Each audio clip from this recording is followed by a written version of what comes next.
naša publiko i gosti.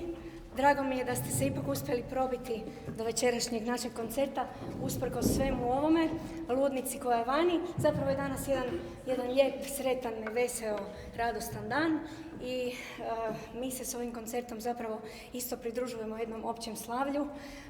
Osim što slavimo 3. mjesto naše nogometne reprezentacije, bila je i prekrasna utakmica za finale. Ja nisam preveliki fan nogometa, međutim večerašnja utakmica je bila spektakl. Isto tako, naš večerašnji program je sasvim nešto drugo nego što smo prvotno najavili kao kraj sezone i zapravo će isto ispasti spektakl. Zato što po prvi puta na zagrebačkim pozornicama ugošćujemo brazilske i portugalske umjetnike, sviramo ovu glazbu koja sigurno nikad nije svirana. Imamo sjajnog dirigenta i muzikologa Ricarda Bernardesa, imamo Luandu Zigueru i imamo vokalni ansambl Antifonus i solisticu isto tako iz tog ansambla, a i našu koju već jako dobro znate, Anabelu Barić. Dakle, završavamo godinu u velikom stilu, svečano, a isto tako predstavljamo vam večeras i našu novu sezonu. Ja o njoj sada neću pričati, sve vam piše u ovom malom programskom letku koji smo izdali. Jedino ću vam reći da Hrvatski barokni ansambl u 2023. radi mali zaokret, pošto ćemo do daljnjega biti na ovoj pozornici. Naše sezone će sada biti malo više prilagođene i programom i načinom našeg nastupom u teatru. Dakle, vidjet ćete, imat ćemo i glumce, i režisere, i scenografiju, i kostimografiju, i svašta nešto. Dakle, to će biti neki naš novi pomak. Iskreno, bio je to pravi izazov. Već imamo i iduću sezonu u tom kazališnom smjeru spremni. Ja bih samo htjela zahvaliti posebno na ovom koncertu na podršci Brazilskoj ambasadi i Portugalskoj ambasadi, koji su i podržali ove naše umjetnike i na kraju krajeva doveli svoje goste, za koje se neke nadam, bar ove koji razumiju hrvatski, da će ostati ili postati naši pretplatnici. A sad ću prepustiti riječ portugalskoj veleposlanici koja vam želi isto reći par riječi.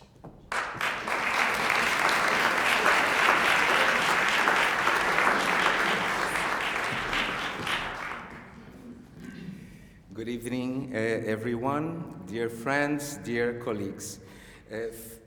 For those of you who I haven't had yet the pleasure to meet, I arrived recently to Croatia. My name is Henrique Ferraro, and I'm presently the chargé d'affaires of the Brazilian Embassy. Okay. It is a pleasure to have you all here to celebrate the closure of the Football World Cup with caipirinhas and some Baroque music. Today's program brings about a beautiful combination of music and history. It brings us back to the early 1800s, which was a most fascinating period in the political history of Brazil and Portugal. Back then, Europe was in turmoil, facing the Napoleonic Wars. In 1807, with French troops closing in on Lisbon, the Portuguese Prince Regent Dom João made an extraordinary decision. Together with 15,000 people, the royal family crossed the Atlantic Ocean and established the capital of the Portuguese Empire in Rio de Janeiro. The Brazilian most iconic city was soon graced with a new opera house, national library, botanical garden, a royal palace, as well as an Imperial Academy of Fine Arts. Some of the most talented musicians from the Portuguese Royal Chapel, including Italian castratti, came to live in Rio, where they were exposed to a broad variety of new styles and rhythms from the century-old Brazilian folk and popular music traditions. Introducing the audience to this little-known period, today's concert will focus on the figure of Dom Pedro de Bragança, son of Dom João, the King of Portugal at the time. When Dom João finally decided to go back to Lisbon after the end of the Napoleonic Wars and the Treaty of Vienna, Dom Pedro stayed and declared the independence of Brazil in 1822, becoming the first monarch of the Brazilian Empire. Having retained, though, the title of Crown Prince of Portugal, Dom Pedro I inherited the Portuguese throne upon the death of his father in 1826 And some years later, he abdicated the Brazilian crown in favor of his son and left for Portugal, where he would eventually rule as Dom Pedro IV.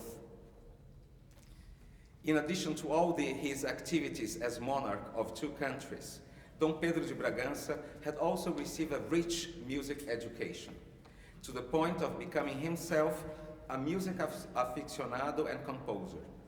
Our dear friend Ricardo Bernardes, it's not here yet. No, okay. Our dear friend Ricardo Bernardes, musicologist and conductor, studied in depth Dom Pedro's musical career. In the National Library in Rio de Janeiro, another institution that we have to give our thanks to the Portuguese court that came to Brazil in the early 1800s. Ricardo found some very interesting and original musical compositions that had been part of Dom Pedro's personal collection. We will listen to some of these works today. To conclude, allow me also to express our deepest thanks to Professor Laura Vadion and the Croatian Baroque Ensemble, who are our wonderful hosts tonight. We have long been impressed by the talent of the Croatian musicians, as well as by the richness of the Croatian Baroque music tradition. So we're delighted that today's concert marks the beginning of what promises to be a faithful cooperation between ensembles from Croatia and from Brazil and Portugal. Finally, I would like and have the honor to pass the word to our dear friend of the Brazilian Embassy, and a person with whom we always have the honor to collaborate, the Portuguese ambassador, Paula Leal da Silva. Thanks very much.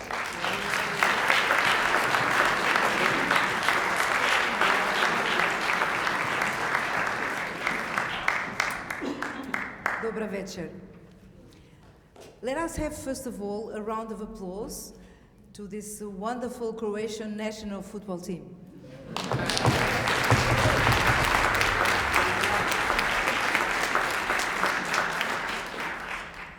I would like to start these brief remarks by thanking you, dear guests, ladies and gentlemen, for being here tonight.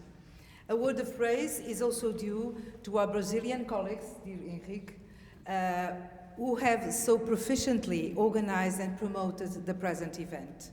And of course, my enthusiastic congratulations to Ambassador Mauro Vieira, a dearest and kind friend, an exceedingly qualified diplomat designated as Minister of External Relations of his country. I take this opportunity to wish him all the success in the future. We celebrate this evening 200 years of the independence of Brazil, a quite unique process in the history of the world. Portugal has been associated to these celebrations that took place a bit all over the world, not only to help marking the singularity of the process, but also and mainly due to the bonds and close ties that our two countries have in common. Be it the Portuguese language, and as the poet said, our language is our home, be it the values we share, the common history, the common past, a set of affinities and kinships that will remain untouched, cherished with care and attention by both nations. Let us now go back into ancient times for a quick glance at what was then happening in Portugal. It is the morning of 29 November 1807. The arrival of the Napoleonic army is imminent. Regardless, the weather seems right and clear. In Lisbon, from the hill of Santa Catarina, we can perceive a huge merchant and naval fleet smoothly flowing towards the west. There goes the Prince Regent of Portugal, Dom João, together with his whole family, as well as more than 5,000 people on board. The cargo is also massive: documents, a huge library, furniture, and garments, the sophistication of the court traveling into the New World. In the eyes of the people, sadly watching the departure of the royal family, the image of those frigates and ships so heavily loaded brings to mind a whole town floating in the soft blue sea. With the regents arriving in Brazil, the government of the kingdom is settled in Rio de Janeiro, a cidade maravilhosa, henceforth the new capital of the Portuguese Empire. Such an extraordinary circumstance constitutes the first step of an overall and complex process leading to Brazil's independence 15 years later. In effect, in 1822, after Dom João is forced to come back to Portugal, his son Dom Pedro declared the Brazilian independence, thus defying the Portuguese kingdom and his own father. A great prince of his time, although temperamental, dense, and somehow incongruent, Dom Pedro was forward-thinking, charismatic, a brave soldier, and a man of culture. With his political sensibility, the new emperor of Brazil, known as the Liberator, was able to secure this great South American nation, guaranteeing not only an undisputed unity within such a vast territory, but also a legally elected parliament and a constitutional monarchy. But Dom Pedro, although immensely devoted to Brazil, was also very dedicated to Portugal. So, under an enormous pressure, only 9 years after the proclamation of the independence, the emperor did not vacillate in relinquishing the Brazilian imperial crown to fight in the Portuguese Civil War. There, he led the constitutionalists to victory against his own brother, Dom Miguel, who defended an absolute monarchy. And yet, all his life, Pedro very much loved and respected the defeated prince, aware that his brother, already in exile, had offered to Portugal the remaining of all his possessions. The emperor remarked, particularly moved, "Ah, this is so typical of little brother Miguel." In history, although we come to think of it as a neutral succession of events and correspondent consequences, the role of human actors is paramount. Would it all have been the same? The peaceful transition, the florescent new nation, the civil war in Portugal, without these two statesmen, Dom João and Dom Pedro? There is no accurate answer to such a question.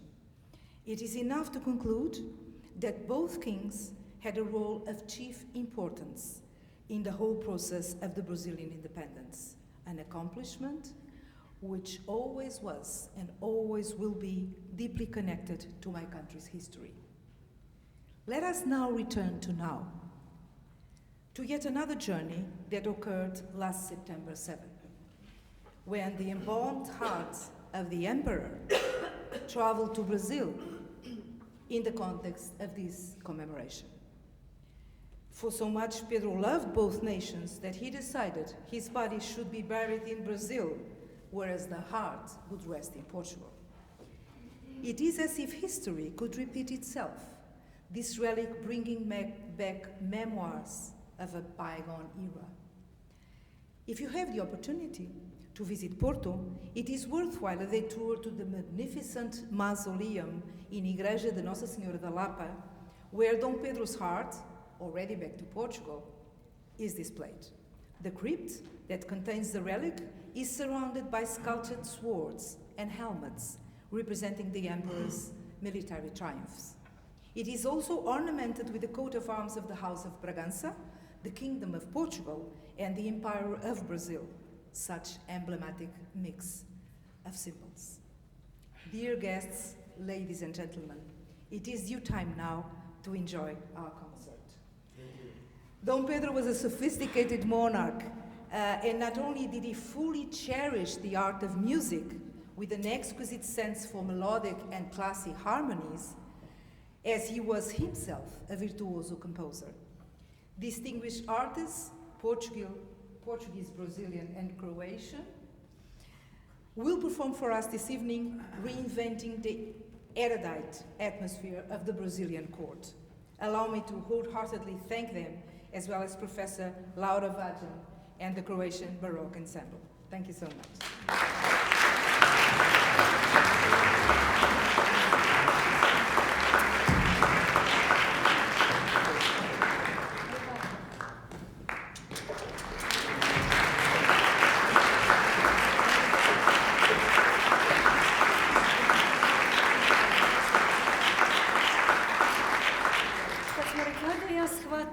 when Ricardo and I realized that this concert is going to happen on the 18th of December, what we actually hoped for was that Brazil and Croatia will be in the finals at 4, and then we will celebrate by a collaboration at 8.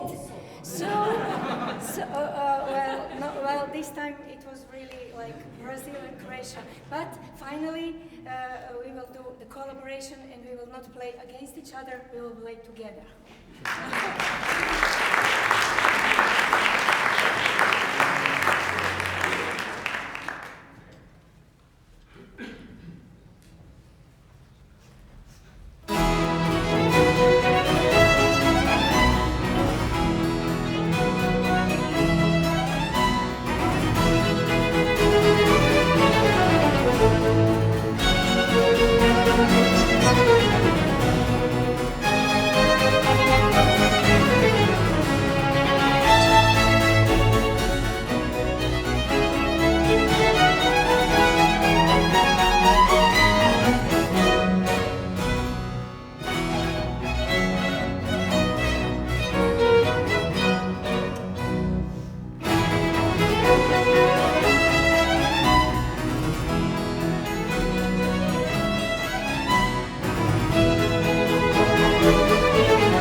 It's for me a great pleasure to be in Croatia. Actually, this is the second time. In this past March, we were here with a group of Brazilian and Portuguese singers and instrumentalists, and we did a Portuguese version of Mozart's Requiem, which was very nice in the Paixão Sebastiana Festival. It's a reduced as a chamber version done in that time of Mozart's Requiem, and that started our relationship with the Croatian musicians, and it was when I met Laura. It was a great pleasure, and then I have today the honor of, with her, directing this concert. I will let music talk by itself, but just to contextualize, because not only the historical parts are interesting, but also the history of music between our two countries, Portugal and Brazil, but also with lots of Italian influence and Austrian influence, like everywhere else in Europe, but isolated over there in South America. So the first part of the concert will be real Portuguese Baroque works, like this one that we heard from Pedro Antonio Avondano, that was actually a son of Italians, but eradicated in Portugal. Now, a very interesting piece that the ambassador mentioned, that I found in the Rio de Janeiro's National Library collection. It's a piece by an Italian composer called Niccolò Iomelli. And the reason that the work's here is not because only is over there in Rio, but because it was in a copy dedicated to Dom Pedro the First, the composer. So it was a copy done in a very sophisticated binding with the royal symbol in golden, and dedicated to him by one of his admirers, saying, you know, this is the music that I know the emperor likes. So it means that 50 years after this work by Niccolò Iomelli was composed, it was a work that was still venerated somehow by the musicians, both in Portugal and there in Brazil. And then the second part of and then we will have this, and then the Iomelli, and then the most important one of the most important Baroque composers from Portugal, Carlos Seixas, his harpsichord concerto. Actually, is allegedly said that it's the oldest concerto for harpsichord written, even before Bach's concerto for cembalo. So very live music. It's a short concert, but beautiful music. And then the second half of the concert will be actual Brazilian music, or music done by Brazilian composers. First one, it's a motet for soprano soloist and orchestra by Nunes Garcia, that was our main composer when the Portuguese court went to Rio de Janeiro.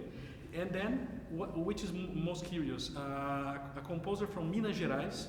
There is a region in Brazil that is really in the heart of Brazil, far from everywhere.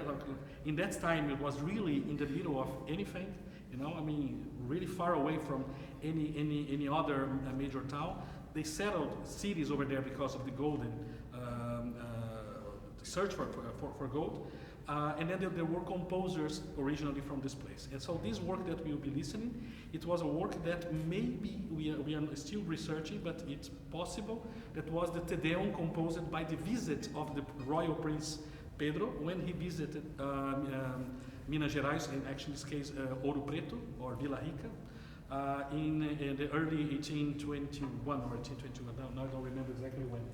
So it's real, so we start with Portuguese works and then we finish with Brazilian works. So, okay, no more talk, let's listen for music. Thank you very much.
et seraphim, incessabili voce proclamant.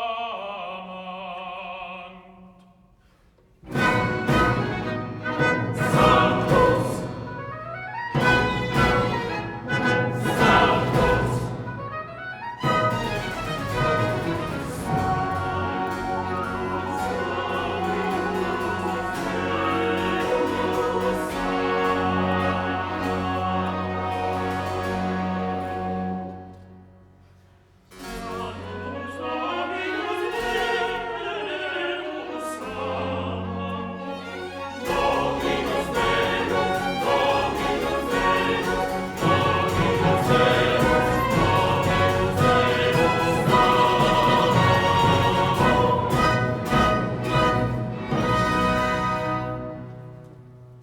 Pleni sunt celi et terra, maiestatis gloriae Tue.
Maestas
Tu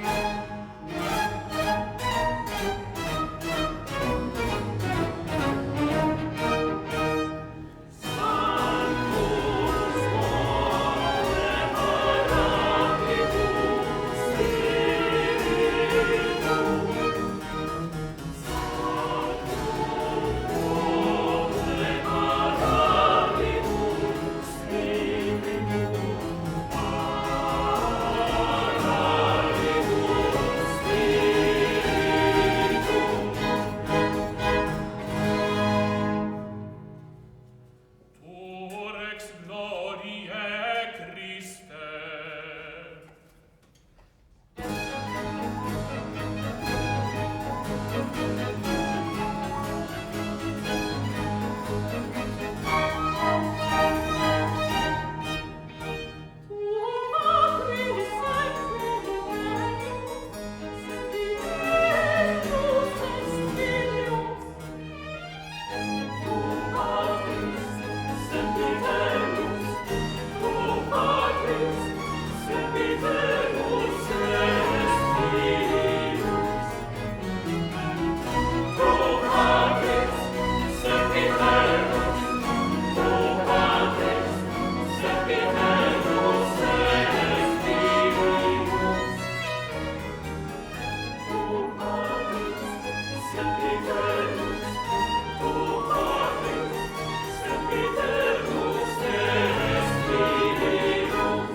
Tu ad liberandum suscepturus hominem,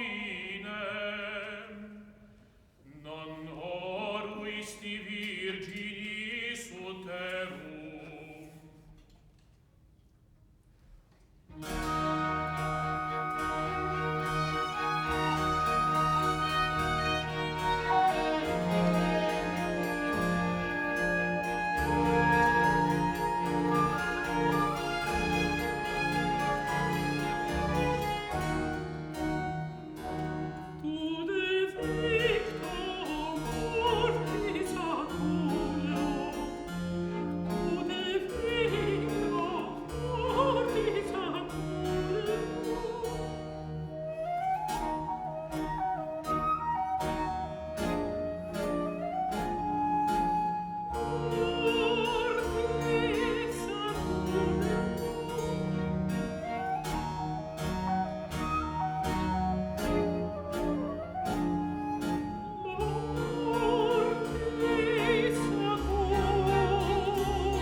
nomen tuum in